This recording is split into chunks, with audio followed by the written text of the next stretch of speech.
A brand new VW Polo Vivo now starts from 243,000 rands. You can't get any new BMW for 600,000 rands, and a Mercedes C200 costs 1 million rands.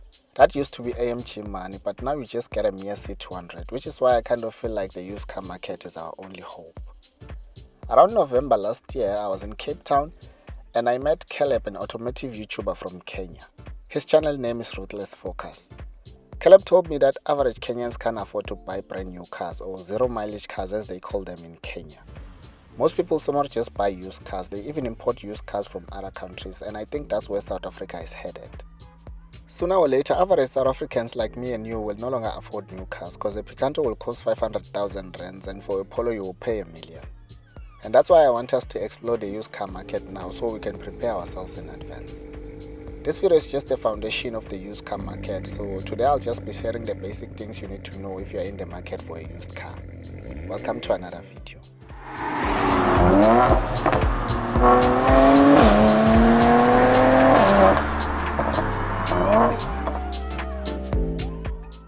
Number 1.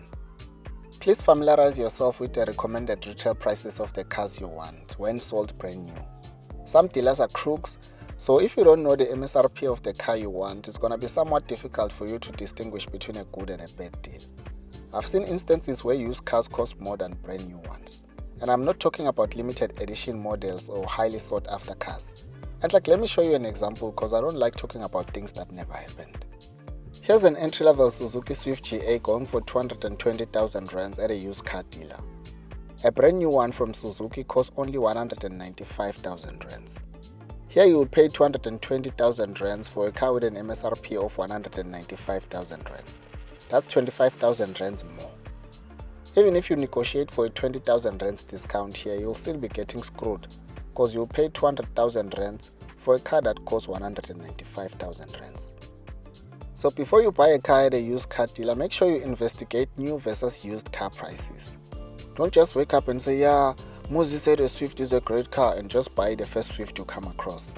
Familiarize yourself with normal prices so that you can easily spot the abnormal ones. Number 2. WeBuyCars. Most of you guys know that WeBuyCars is famous for selling problematic cars, but that doesn't mean that all their cars have problems. What most of us fail to understand is that the cars at WeBuyCars don't fall from the sky. They are sold to the dealer due to a wide range of compelling reasons, mostly mechanical issues, financial problems, or sometimes people just sell their cars when they want to upgrade to something nicer. So now what you must understand is that if someone sells a problematic car to WeBuyCars, WeBuyCars is not going to fix it. They will sell it to you as is, but they are required by law to disclose all the problems before selling you the car. So if you decide to buy a car at WeBuyCars, you should know that you are buying the car footstools. WeBuyCars doesn't fix cars. They are not in the business of fixing cars. That's why their business is called WeBuyCars, full stop. Not we buy cars and fix them. Maybe I must start my own business and call it WeBuyCars cars.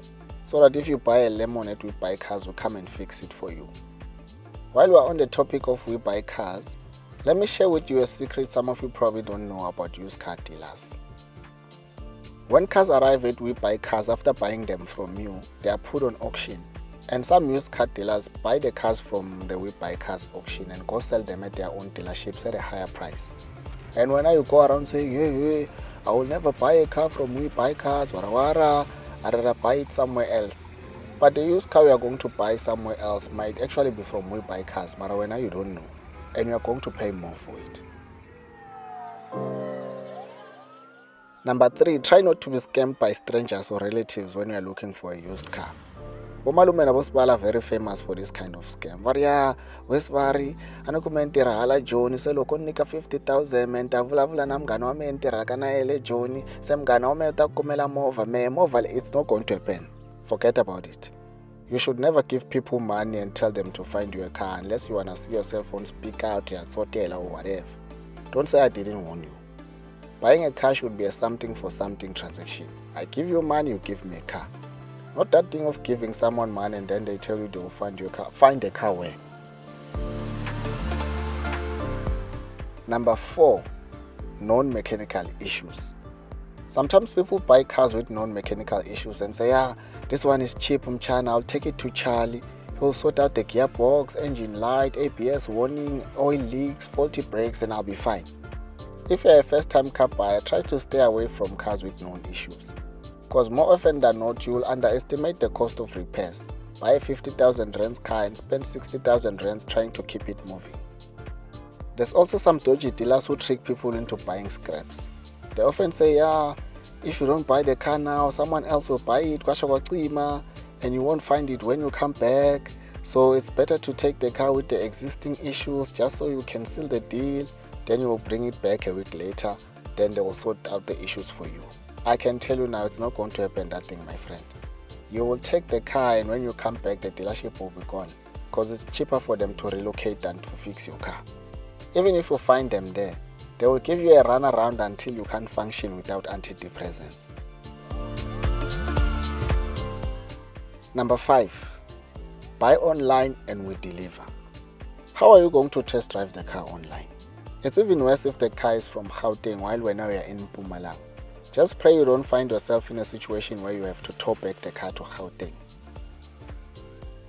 Point number 6 is mileage versus previous owner.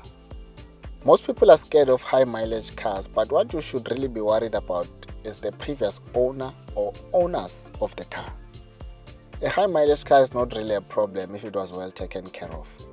A serious red flag is a low mileage car that was driven by a hooligan. And some of you are probably thinking, but now how will I know the behavior of the previous owner? Well, it's very simple. Just look at the car. It will tell you a story.